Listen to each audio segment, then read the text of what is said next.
Hello, everybody, and welcome to today's Zoom talk with MamaLisa Career Talks. Today, we'll be talking about performing and visual arts careers. We have 7 amazing panelists who are going to share not only their story, but their glory. So let's listen in. Good to be here this evening. My name is Annette Richardson. I'm from Brooklyn, New York. I just thank God for the opportunity just to tell you a little bit about myself. She said go all the way back, and I can't go too back, but I went to Washington Urban High School, always had a desire to teach, so the Lord opened the door that I was able to do that. So I've been a vocal teacher. I have taught even after school. I was a sewing teacher. And through this, the Lord blessed that my children were able to sing for the Duchess of England. And while they were singing, she watched them jump double dutch. And through that, she said she didn't know how. And not knowing it, I turned around and with my heels on and showed her how and taught her how to jump double dutch right here in New York City, not knowing that the times were out there at that time. So we wound up all in the paper and everything. So it was an exciting life. We prepared and sung for Nelson Mandela. The Lord blessed that I was able to be in the play, Mama, I Want to Sing. And the Lord blessed that I played Mama and my daughter played the daughter. We are the first original real mother and daughter team for this this play. We have been to Germany and Switzerland and Frankfurt and Denmark. We have been all over, and it has been a really great experience. But even in that, the Lord opened the doors for me. All right, guys, that sometimes happens when we are using Zoom. You know, the world's best technology sometimes glitches. So while Annette is frozen in time, we're going to take guys right on over to Atlanta, Georgia. And we're going to hear the career journey of Mr. Tony, aka Polo Jordan. Hey, what's up, y'all? How y'all doing? All right. As Lisa stated, she's my classmate. We came in together, Savannah State. Hashtag you can get anywhere from here. I'm originally from Washington, D.C. My mother is from Columbia, South Carolina. And my older brother was actually killed in D.C. And so I actually spent my last 3 years of high school in Columbia, South Carolina. So instead of going back home, I came further south, and my childhood friend who I knew as a little kid during the summertime, little baby, I used to come to Columbia, South Carolina. And the neighborhood that I would come to, it's the same neighborhood as in Belvedere. It's called Belvedere, but my childhood friend is Bishop. So a lot of people don't know that exactly. My best friend, my childhood friend is Aaron Bishop, and we call him Bishop at Savannah State. But he was the reason why I came to Savannah State. And in 94, as a freshman, in 97, I came to school because I had aspirations to be a rapper or an MC. I wanted to be in the acting and things of that nature. And so my first love was rapping and poetry. And so in 97, I started a nonprofit organization called AWOL, and it stands for All Walks of Life. The mission was to promote and provide self-awareness through the use of poetry, hip-hop, and life. And that mission carried on as members, a part of the organization, graduated and went on to do different things. I felt as though that it was something that I could do in terms of the art. I was real passionate about it. And coming from DC to Columbia, I'm leaving out the story of just kind of having those childhood misfit behavior. When I came to Savannah State, I actually came from an alternative school. My father wasn't in my life. 6 siblings, 4 different dads. I grew up in DC, so just that typical Black story, I don't really wear with a badge of honor, but I was one of those kids. And so my Savannah State experience really kind of helped me. The peers helped me. I was inspired by the peers. And I knew coming to college that I wanted to do something beyond the environment that I grew up in. So not only did it start as a campus organization, in 2000, I put in a strategic plan together to establish a nonprofit organization to actually do after-school programming in the areas of theater, performing arts, music recording, film and photography, and information technology. And so it took me about 3 years. When I say it took me about 3 years to get legitimacy. So I filled out a 501c3 application. I did bylaws, got a board of directors, got volunteers and things of that certain nature, and we were legitimate in 2003. So in 2003, I might have serviced about maybe 2,000 kids in the city of Savannah. I helped hundreds of kids who were either high school dropouts to get their GED or their high school diploma and then join into the military. Kids in our program got earned 4-year scholarships to attend Savannah State University and other colleges throughout the country. And so our organization went from a campus organization that was an after-school program that was geared towards kids from all walks of life. The focus, though, however, was kids who were similar to me in my background. So while I was in college, I have a dual degree from Savannah State University. One is mass communications and another in criminal justice. So working as a criminal justice probation officer, I was able to get insight on how I could use my idea, my concept in terms of programming to as a resource for the court system. And so that's what we was able to do. And so we went on to save the state of Georgia about $27 million. I acquired $4 million in grants and contracts. And things were just kind of just really good in Savannah for us. So we had a great run there, about 10 to 15 years. And then at some point we started planning on how we could expand beyond just Savannah. And so the move to Atlanta was intentional. The purpose was we found that foundations outside of Atlanta would not give outside of Atlanta. So we was trying to get the money from Savannah. So we moved here to establish a nationwide organization. So AWOL has moved to Atlanta and established themselves as a nationwide organization, being that AWOL ATL is the home base for our organization. And then on top of that, I have other multiple streams of income, which we have a consulting company, because there are a lot of people from all over the country who always call and reach out to us about how do we do this, and how do we establish MOUs, how do we develop curriculums for kids can participate in our programs and things of that nature. So instead of giving that information away for free, if people are serious, they'll put their money where their mouth is. And so people actually pay us to hear insight on how to establish what it is that we do. And then as you can see my backdrop, you see that 88 there. That's a company that my wife and I started. Well, she actually is the principal of it, but I am a business partner of hers. And so she has an all handmade natural cosmetic line with natural soaps and things of that nature. So this is Father's Day weekend, and I wanted my backdrop to be some marketing material. So as you can see, we have a plethora of things that's going on, from the nonprofit organization, a consultant company, and a cosmetic line, and they're actually doing extremely well right now. And that's my story. I'm kind of sticking to it. I'm a shorten it because I know we got some other probably long-winded people like me, but I appreciate Lisa Campbell for giving me this opportunity to express my serial entrepreneurship in the last 15, 20 years of my life.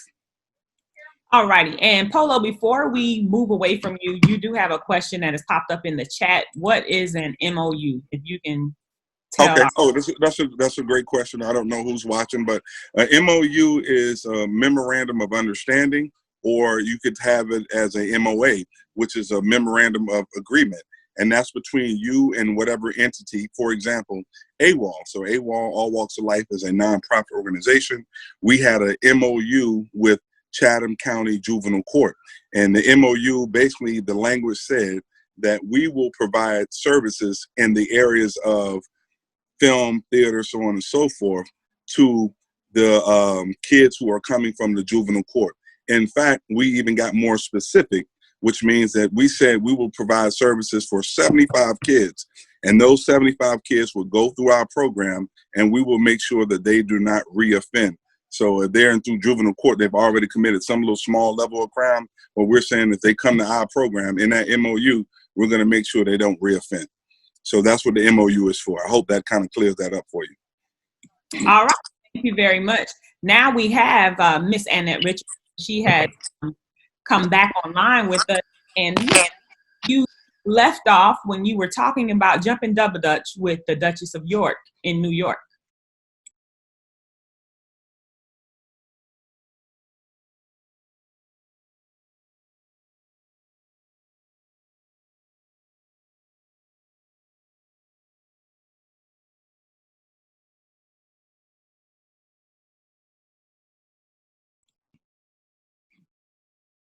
Annette, are you frozen again?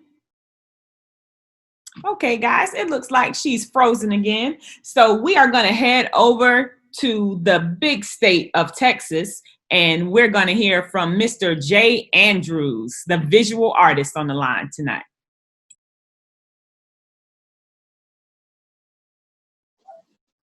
Hello, everybody. What's going on today? I'm James Andrews. Let's see. I've always been an artist. I grew up loving art, traveled, military family. We lived overseas and got to see a lot of cathedrals and all type of different types of artists. That was very influential to me when I was growing up. And moved back to the States, lived in different cities, different states. Went to college, fast forward, went to college as a marine biologist degree. Went to the art campus part of Troy University, as Troy State at that time. So I went to Troy University and kind of visited the art program and stuff and fell in love with it and never thought I could have a career doing art. So changed my major from marine biology to studio art. And Monty wasn't too happy about that because I was changing my degree, but fell in love with art again. So went to school, graduated, moved to Savannah. My parents were already staying in Savannah at that time. So when I finished school, I started teaching at a private school, a Memorial Day school. So I taught there for 2 years and I loved it. Fell in love with it. And then I relocated, went to Atlanta, Georgia, went back to school for graphic design. Still in the art-related field, but in graphic design, something I just totally didn't know that existed until I went to school at the Art Institute of Atlanta.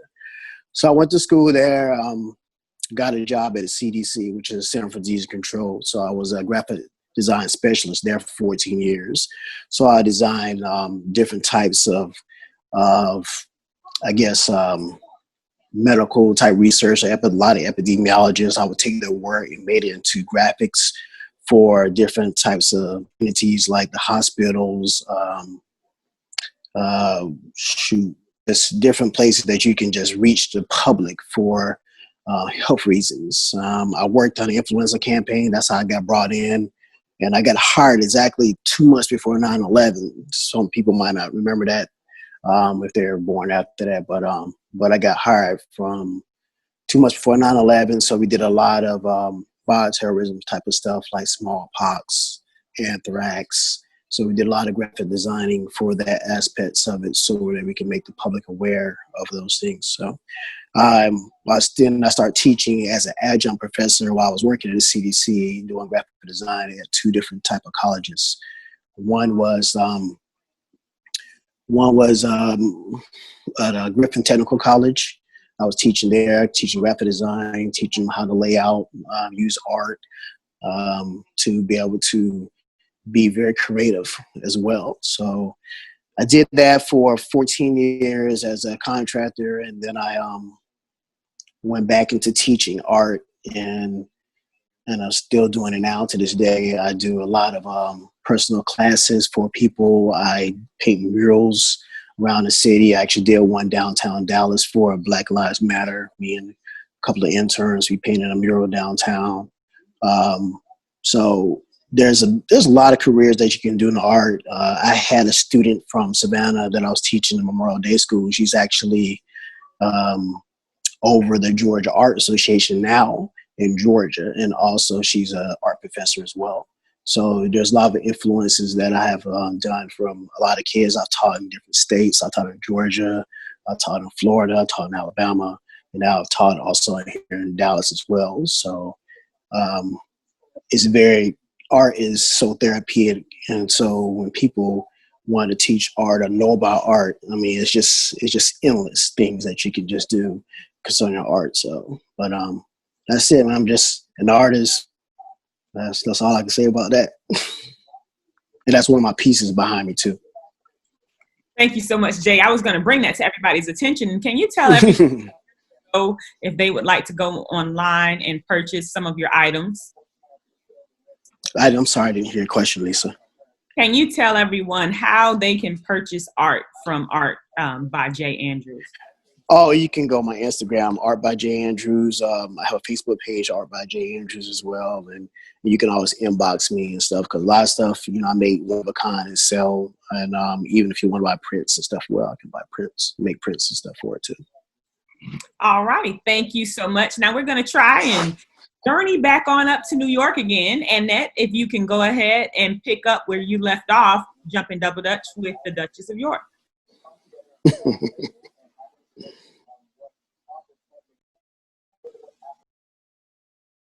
Okay, you got to take yourself off of mute. All right. Can you hear me now? Yes. Okay. I apologize. My computer got hot, but I showed you how hot it is here in New York at the moment. But yes, as I was saying, you know, we had the opportunity to spend some time with the Duchess of England. And the main thing that I love, and I love to teach and been teaching for a long time, is music and singing. We even had the opportunity to be one of the directors of the 1,000 voice choir that had sung at the Meadowlands. Music and singing can release and give you peace and give you joy, but at the same time, it can soothe other hearts too. So that's one of the reasons why I thank God for this gift, that we know that he just didn't just give it to us so we can sing to ourselves, but that we can help other people, you know. So in this talent here, we're able to go, we go into the prisons, we go into the hospitals, and the Lord opened the door and blessed me to be able to be married to a wonderful man, Bishop Richardson, which opened up the door also that I was able to begin to counsel. So I always, you know, have became a counselor also at Jackie Robinson and at John Coker. So I've been in this field for quite a while. And I just thank God for it. Even in counseling, there was times I would hold, you know, the young people's hands, and that's mainly my ministry is youth. I love the elders and I'm there for them also, but just to touch somebody's hand and to look at them and begin to sing to them, even of the men that we have ministered to and to sing for in the prisons. I taught classes in Rikers Island also. And sometimes the guys think, you know, they can just do anything, but we found that a song made them melt. You'll be surprised of the brothers that the tears have came down, where that opened up the door to be able to teach them to even learn how to sing and, you know, relax. So, you know, that's mainly the main thing that I like in the career that the Lord has blessed me with. Thank you so much, Annette. Now, one thing I would like to ask you before we move on to our next panelist, I know that there are a lot of talented people who are tuning into this call, both on Facebook Live and in the Zoom room with us tonight. But how would individuals access the type of auditions to have these opportunities to go and travel the world like you have? Well, there are information that is out there. You know, you'll see things that they have open of doors that you can go and try out. Go, try out. Don't tell yourself no. If they're going to say no, they'll say no. But if they're going to say yes, they'll say yes. But the only way that you can get into these things, when the doors open, you have to walk in them. Even if you fear and you feel the fear, but you have to walk beyond the fear and go through the door. The doors are open. Just go in. You'll never know. When I wind up singing with Mom I Want to Sing, I didn't even go to try out or anything. My daughter did, and the door opened for her. And when I went the second time to go and see how things was going, they had asked her to sing a song, and she told them that she didn't know, but her mother knew. And I was just sitting in the lobby, and they asked me to come in and to sing a song. And at first I said no, because I had just finished doing a concert. And then I thought about it, and I said, you know what? They might think I can't sing, so let me just hum a little bit for them. And that just opened up the door. I didn't even go to try out. I was there just with my daughter that made it in, and that opened the door. So the thing here is, you know, they had the ads, you're looking at papers. They're there. Go to them and you never know what door will open up for you. That's awesome. Thank you so much. Now we are going to head to the city of Savannah, Georgia, and we're going to hear from Mr. Shawn Christopher. Hello, everybody. My name is Shawn Christopher. Some people know me as J. Chris. We'll get into that. But born and raised here in Savannah. As far as the arts, it really didn't formally get into the arts for me until high school. But singing and music had always been there. I was raised by my grandmother, and I think everybody has some similar story where you had to sing in the church choir. So being raised by my grandmother, it was a must. Not only that you went to church, you had to do something. So I chose the choir. So sang in the church choir, that got me into music. It wasn't until when I got to Savannah High School, and at the time that I was at Savannah High School, they had just picked up the performing arts program, the performing arts magnet program. So got into that. That's how we really got into the formal performing arts and singing. So doing a lot of plays at high schools, doing a lot of singing with the show choir, in different chorus classes, talent shows. I think it's during that time, I think now it's all about the rap artists and whatnot. But back when we were in high school, it was about who had the best singing group. So every group or every high school here in Savannah had a different singing group there. And I was a part of one at my high school as well. But then during high school, I think that's when J. Chris started to come in. It was my junior year in high school. I was hosting a talent show where a radio personality here in Savannah by the name of Leslie Lake White came up to me and asked me, "Have you ever thought about being in radio?" And I said, "No." He said, "Well, you should try it. I think you'll be really good." And then that's when the radio bug hit. So got my start in radio junior year in high school. And in 2000, I came back to Savannah and got picked up here at E93. And that's the start of Chris. So J. Chris opened a lot of doors to a lot of stuff. Still doing acting and singing and whatnot. I did a lot of shows here in Savannah Theater. Did The Wiz, To Kill a Mockingbird, Don't Bother Me, I Can't Cope. Fame, just did a lot of theater here in Savannah, at the same time still doing J. Chris. So J. Chris took us from Savannah to Macon to Tampa, Florida, to Myrtle Beach, South Carolina, back here to Savannah, and then to Houston, Texas. But in the midst of all of that, I was still having my love for music. And not only was I still doing radio, now I was starting to get into the business side of music. So I started working with, I think, an artist that a lot of people may know of, Molly Music.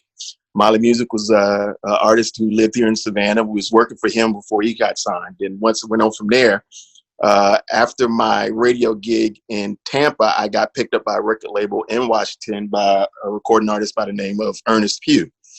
So for about 2 years, I was working for his record label and him. He was a big-time gospel artist, still is. I was working for Ernest Pugh. So after the 2 years of working for Ernest Pugh, I worked a year at Byron Cage, the Prince of Praise and gospel music, worked with him. Then after that, radio called back again. So came back to Savannah to work for a gospel radio station here.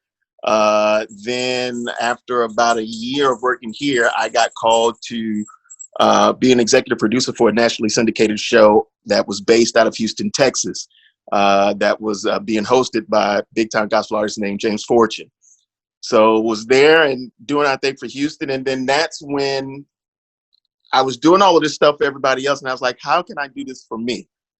So I started the Christopher Entertainment Agency. Christopher Entertainment Agency was really just supposed to be a management company. I wanted to do artist management and booking. That's all it was supposed to be. So James Fortune was my first artist that I was managing and booking. Then I started booking for Ernest Pugh, and the list just went on. And I was like, I think we got something here. So now, as of today, I'm giving the short version. Christopher Entertainment Agency now is the house of so many other things. I've been blessed to sign a distribution deal with Dream Label Group and Capital Christian Distribution. So I have a record label now called 619 Music.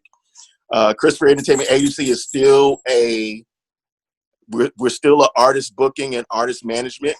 but we're also now in event promotion. Every year doing Savannah State's homecoming, we usually do a big gospel concert, which we probably won't be doing this year. But we do a big gospel concert for homecoming. I think we've done everybody from Yolanda Adams to Ernest Pugh to Joshua Rogers. The list just goes on and on. So we've been blessed to have that. And now we're actually in the final stages of our 501c3, Nancy's Heart, which we'll have under the Christopher Entertainment Agency as well. So it's just been a blessing to be able to start one place, but then gradually grow to more. I think a lot of people don't know that the music industry is not just one-sided. It's not two-sided. It's not three-sided. It's a whole different bunch of things that you can get into in the music industry, and not just the singing and performing part. And that's what I was able to learn as, you know, I got older, that it was just so many different sides of the music industry. And to be able to be a part of that and be a blessing to have all of these artists under our belt to be able to work with, that's been a good thing. Thank you so much. That was such an interesting journey. So now at this time, we're going to just scoot on up a little further and stay in the state of Georgia. And we are going to hear from Miss Darlene Clark. Hello, everyone. But first, let me just request something really quick. I need everybody to unmute yourself so I can hear you say hello back.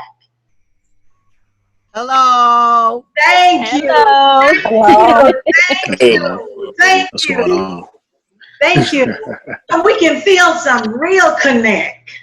I'm a people person, and as long as I can feel your energy, you know, I feel it, you know, but we all muted. But I just want to be able to just hear your voice talking back to me.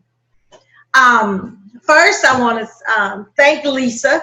Lisa is my newfound cousin that I did not know of till we started Zooming through our family, the Ward Nation Network, we call it.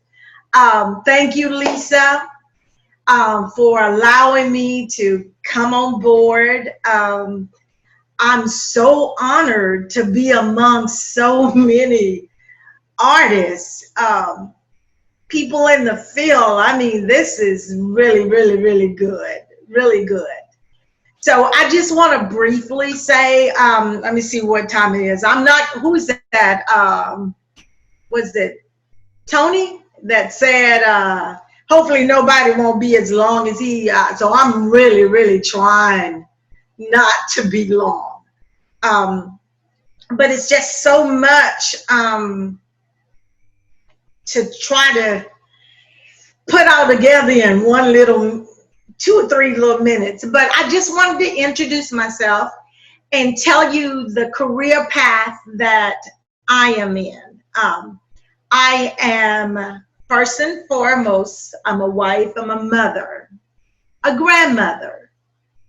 Now, along my career, I too am in the industry, in the music, but I'm one that helps others to get to the stage to be where some of you all are now.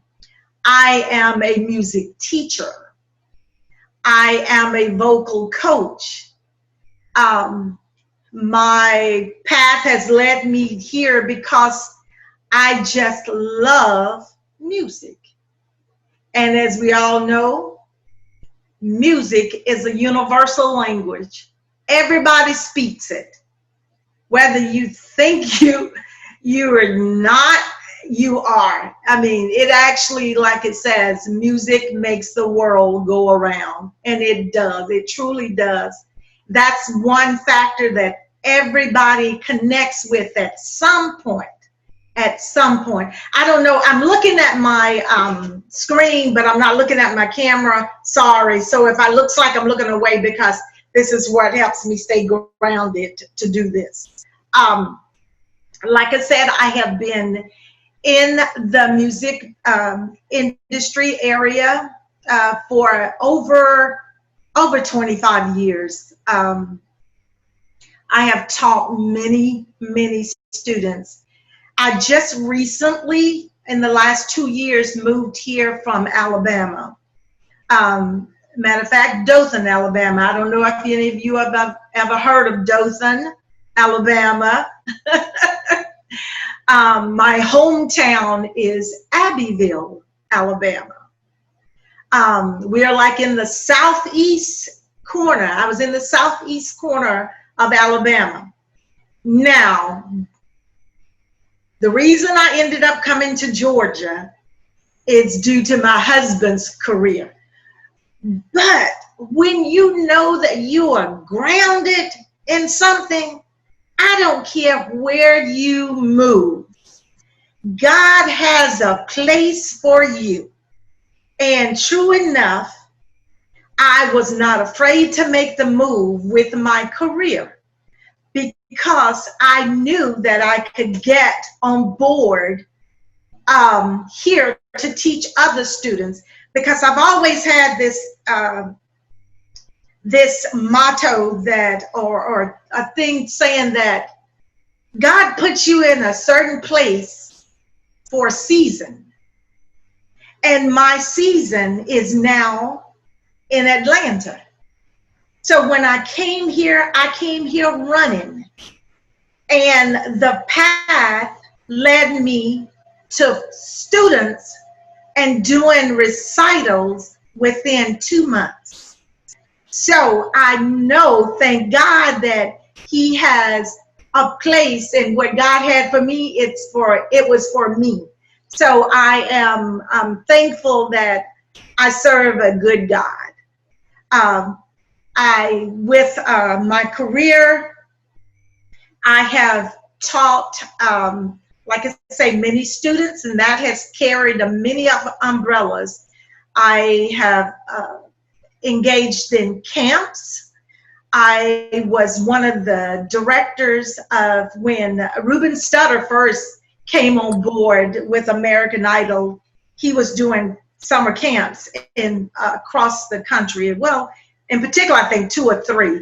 But I was called upon to be one of the music instructors for that camp. Since then, it has led me to conducting large groups of young people, because I love in putting and filling the vibe of young people. I have since I was part of a choral society, which conducted I would say about 100 plus kids from ages 8 up to 18. And we had what we call a mass choral society, which we did. It was a nonprofit organization. I'm looking forward to doing something like that here in Atlanta. So right now it's just me teaching. I teach because of COVID-19. I am not teaching one-on-one in a studio, but it has led me to teach virtually. So this has been an endeavor indeed. It's not like I hadn't done it before, but all of my students now are virtually taught. And it's a challenge. If you know others who are pursuing the career of teaching music, and you know that because of the pandemic that they can't, just know that it's a step and it's a challenge, but it can be done. Right now, I'm in my own little home studio. So it's just taking me back on the path that I had wanted to do initially. I have taught in the school system. I'm currently in Atlanta public schools as in between my private teaching, I sub-teach. I have taught music in long term when the school system sought me out to take on the position of teaching band and choral. So many hats. I love it. I wouldn't take anything from my musical path. So I was trying to put it all in a nutshell, but I thank you all for listening to me. Thank you, Lisa. I'm so glad to know many of you all. And Lisa said that I think I have some other cousins on here that I'm not aware of, and hopefully we can connect. I know definitely I'm not a artist as far as painting, but I'm certainly glad to know Shawn and I think it was Polo. Yeah, I'm glad to know you all too in the industry, and hopefully there maybe can be some networking or connection there. Thank you so much, Lisa. Thank you, Darlene. And Darlene, if there are people that would like to take your virtual music lessons, how can they contact you? They can, I can supply my telephone number, or you can reach out to me via my email, which is my business name originally was Somedy Performing Arts. So it is paperformingart.com. No, at Gmail, I forgot. And or you can reach out at dwsclark10@gmail.com. My telephone number is 334-791-1025. And please, if you know someone, I promise you, I haven't had a student yet that didn't love Miss Darlene.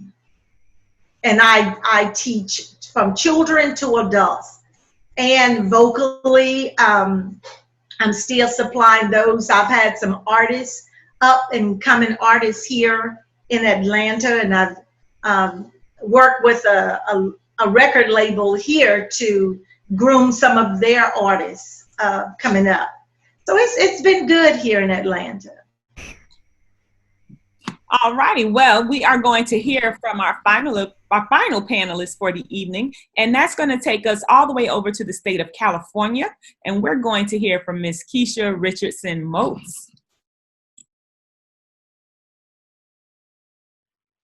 Hello, everybody. It's so nice to be here. Hi, Lisa. I, too, am a cousin of Lisa with my mom. So it's such a pleasure to be here and to be a part of this panel and listen to all the talented folks. I'm sitting and I'm listening and I'm like, wow, my journey started quite a long time ago. It started at the age of 3. And I started as a shy singer. My mom, who is on this panel, pushed me to sing behind her. And if anybody has ever heard her, that is a tough act to follow. But she totally groomed me and gave me the confidence to go ahead and take a chance. So from the age of 3 up until, I'm going to say Saturday, it's been a pleasure to be an artist from that standpoint. It took me to the world-renowned High School of Music and Art. Most people know that as the High School of Fame. I was blessed to be an alumni there, and that kind of catapulted my career in another area. It took me as a teenager singing background vocals on Sesame Street and being able to sing background for, oh my God, Natalie Cole, the mayor took me all up and down New York City, and just a chance meeting of a friend took me to an off-Broadway audition to audition for Mama, I Wanna Sing. The blessed part about that is I auditioned to be in the choir after being pushed and prodded to go do it, and only God knows what the lady heard, but she loved me and sent me from, I never sang in the choir. She sent me straight to the lead role, where I was able to learn and be part of the crew, which is Desiree Coleman Jackson. She is the original Mama I Wanna Sing. She's Mark Jackson's wife. And I was able to take something that she created and put my own spin on it for many years. Took me all over the country, Europe, Japan, and a chance meeting. Again, I don't know why God keeps opening these doors for me, but he has. I actually sang at a funeral of my brother-in-law, and at that funeral I met some record execs, and they took me down to Motown, and I hopped on somebody else's showcase. I was just there to watch. And they said, well, listen, there's an empty space. We need you to go in and take over this empty space. And I'm like, I'm not dressed. I don't have no track. Just go up there and sing. So I went up there, I sang, I sang, and that led me to Motown for a little while, led me there. But in the midst of there, I took a lesson that I learned from my parents, that you always have a backup plan. And I heard the gentleman talking about the graphic arts. I too am a graphic artist, so I'm able to play on the stage and on the screen as well. No formal training. I needed a job just in case I couldn't sing anymore. And my dad always said, and my mom always said, listen, you need to be able to support yourself in the event something happens to your voice. I watched my mom go through some trauma to her vocal cords. And so it made me really, face life that, oh my God, what if this happens? So I was able to get into the graphic arts. I have been with the same graphic company for, now will be 27 years. He has given me leeway. So whenever I went on tour for 4 or 5 months, I came home and I always had a job. And 10 years ago, I got married, and my husband, who was a very talented musician, decided that, hey, we need to relocate to Los Angeles. And him being a Sony ATV artist, it only made sense. Let's go. Let's pack up our bags and let's go to Los Angeles. And we came out here, and he had already had a company established, but he put it to the side to work with a partnership.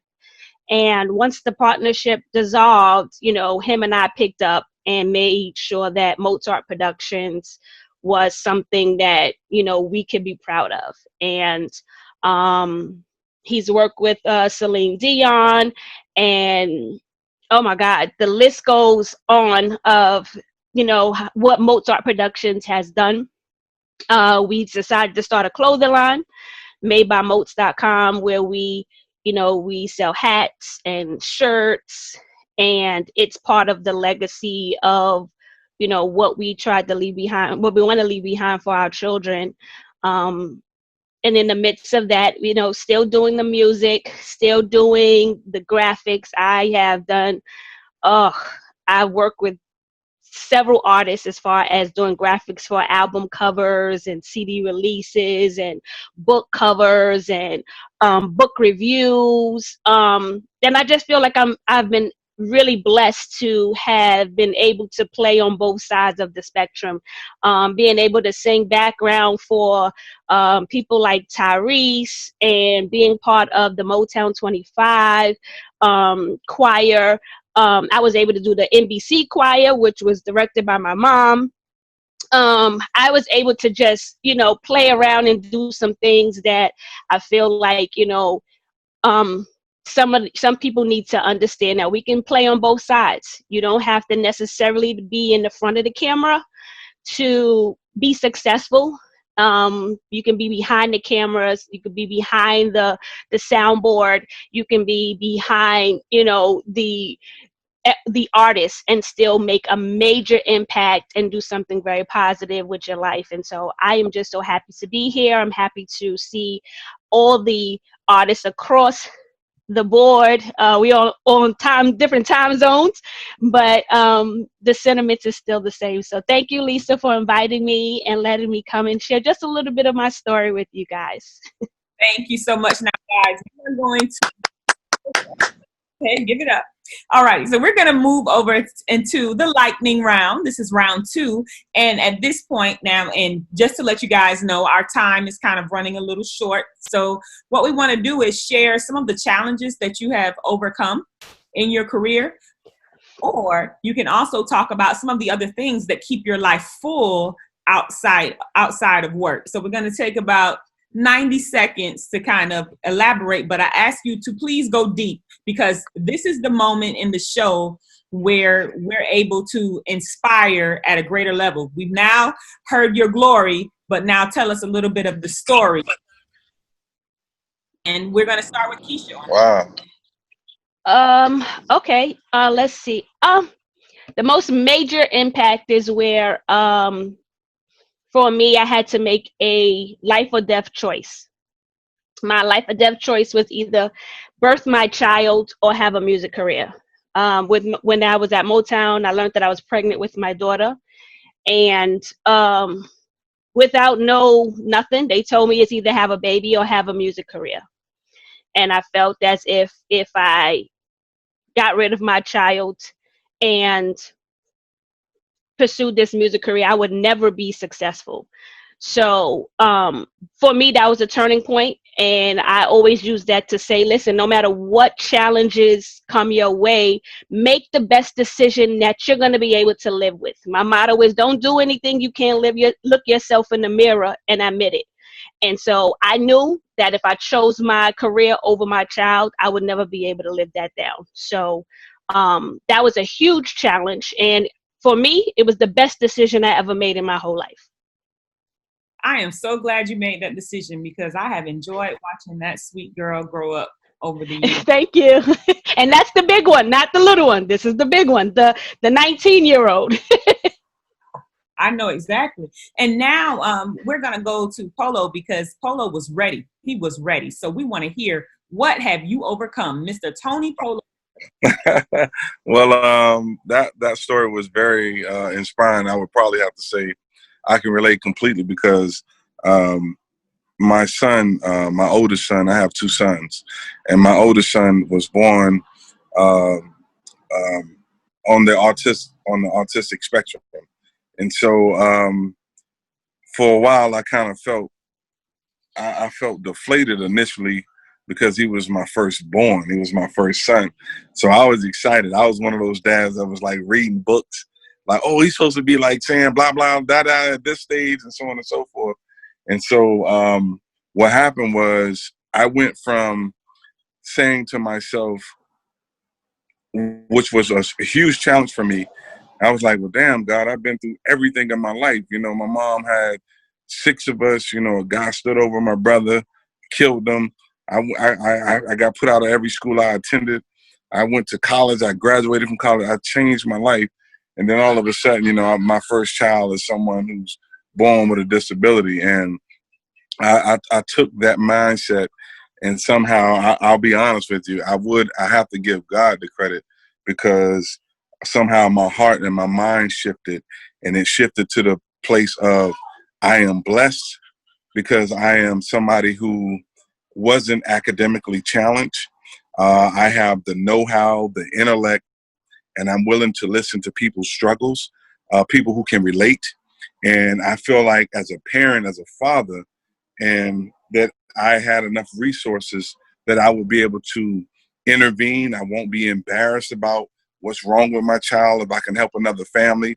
And I started thinking, like, what if my son was born with someone who wasn't like me? Meaning who was resourceful and saw it as a blessing as opposed to a curse.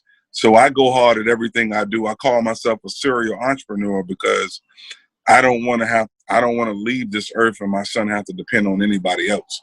So my challenge was having a child born with autism, and I've never experienced that in my family at all. And I took that as saying, okay, it was a blessing to have my son, because he has a dad not only is a go-getter but a hustler, and I can apply that same energy into making sure he has adequate resources so he could be a functioning adult. And next year, my son will be graduating from high school, and he don't get a special ed certificate. He's getting a regular high school diploma, because I understood, I know how far he can go in terms of his IEP and things of that nature. So that was my challenge. And my son is 18, so my career is like a 15 to 20-year span. So really, my son was kind of like almost like a stumbling block for me. And, you know, once I got past that, I was like, the sky's the limit on anything I can do. Very good. Thank you for sharing that. And if you guys are following Tony on his social media platforms, you can actually see the amazing work that he and his wife have done with his son. His son recently spoke out at a rally, and I've had the opportunity to see him grow from a little man to a man now. That's right. That's right. Yeah. So he really has an amazing son, and he's done an amazing job with him. So now we're going to head back over to Savannah, Georgia, with Mr. Shawn Christopher. Let's hear about that story behind the glory. Hey, Chris, what up? What's up, man?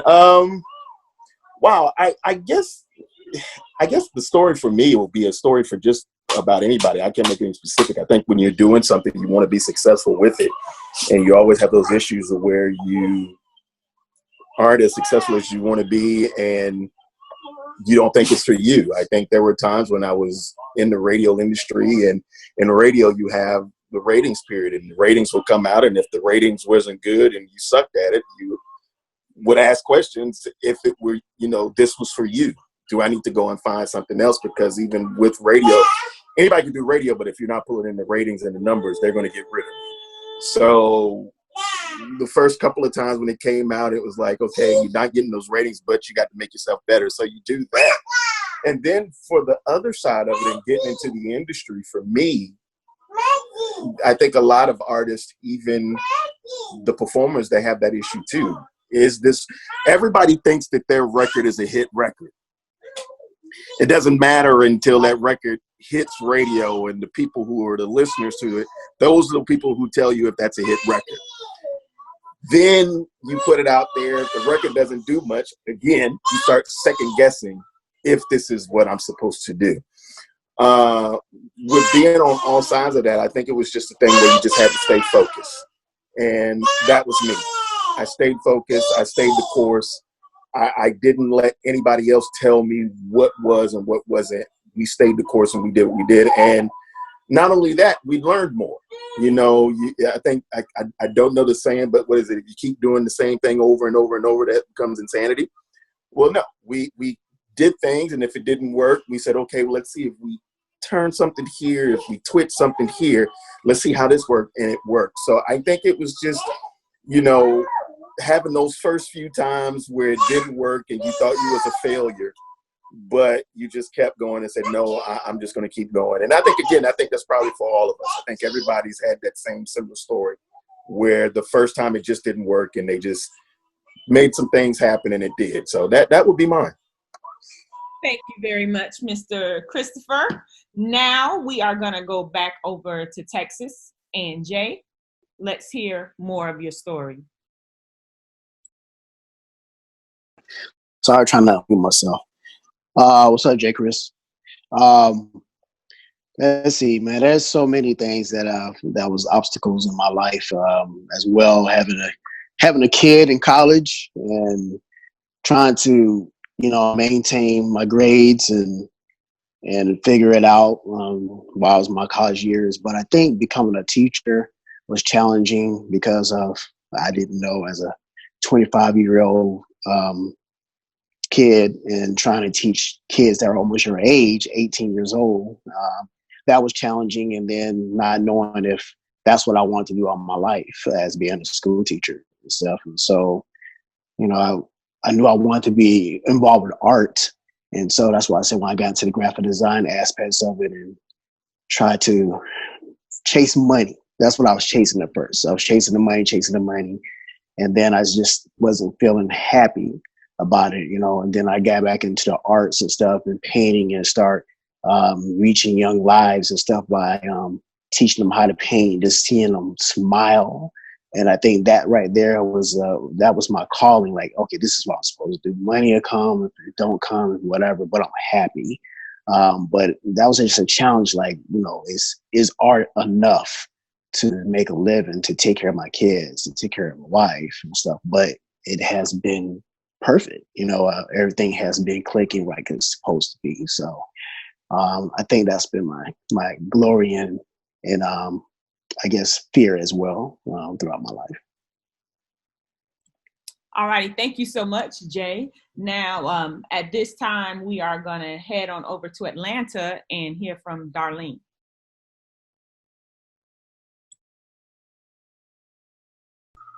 Okay. I think the most, I think there are two times that I felt the most challenged. First was when I used to work, before I started teaching music per se, in the capacity that I am now, I worked for Dothan City School System. And I'm sure most of you have heard of being tenured on your jobs, okay, on some teaching jobs. I was 1 month from being tenured and lost my job. I think that was the most devastating thing. And at that point in my life, I felt it was not that I was doing anything wrong, but I had a bad case with a female boss. And I found from that point, it's hard to work for a female boss. She was out for me. And so it was, at that point, I was relieved of my job, but I didn't lose hope because I knew that scripturally that the path that you are on, if God had positioned you to do something, that your gift would make room for you. So I never, although in general, they wanted me, some of them wanted to see me fail, but I never showed the fear in my face from being let go of that position. That's when the music career of teaching just came full force. So I was proud of myself. That the other instance was just being slightly like a little uncomfortable with making the move here, because when you get kind of settled in your ways after being in Alabama for all of my life and then up and moving to Georgia. But it's been good. It's been good. Thank you so much, Darlene. And now we're going to get our final words of the evening from Annette in New York. Can you hear me? Can you hear me? Yes, we can. Okay. Well, all I want to say to everybody that is listening, that no matter what battle comes your way, don't give up. I had a lot of challenges, and one of them was I wound up with malignant cancer, and at the same time, I was expecting my son, and he told me to abort him and that they could not guarantee anything. And of course, I told him I had to talk to my other doctor, which his name is Jesus. And thank God for Jesus. It's been 35 years since I've been healed from malignant cancer. And through that, I had congestive heart failure. I collapsed right at the emergency door. The doctors still call me the miracle lady. And the funny thing here is these doctors are Jews, but yet they know that the God I serve do miracles. So I just thank God for that. And just within this year, I've had last year and this year, 2 hip replacements. Now I'm saying all of this to say this. All of us have our different trials and our different tribulations, and all of us will go through things. But if you keep your faith in God and you keep holding on no matter what, keep singing, keep drawing, keep writing, keep moving, keep fighting. Don't let nothing put you down. Don't let anything stop you, because through all of this, I kept on singing. Through all of this, still going to work and teaching the children that I love. So my challenge was of the enemy trying to say, you can't do it because your body can't make it. Well, I can guarantee you I'm moving better than a whole lot of other folks that's moving out of there. Had to learn how to walk all over again, was in a wheelchair, not in a wheelchair, don't have no cane, don't have no walker, because why? I know greater is he that is in me than he that's in the world. And through that, the Lord blessed me to be married for 45 years, 3 children, and now 10 grandchildren. So it pays to fight and stay strong. Bless you. All right. Well, amen to Miss Annette Richardson. I knew that you would wrap it up. Amen. Everybody for tuning in tonight. And the way we like to close our Zoom sessions, I have thoughts that came from our panelists that I'd like to leave with you guys as your final thoughts. One was, don't chase money. Follow your passion. If it doesn't work, then tweak it and make it better. Your children are never a dead end to your goals or your dreams. Them as a gift, embrace it, and watch more come your way. And if they fire you, create your own path. And if it looks like it's not going to work, keep on pushing and watch God bring you through. So I would like to thank all of our panelists for tonight. This was very informative. I love you. I appreciate you. I'm MamaLisa. I know cool people, and I brought them to you. God bless you and have a wonderful night.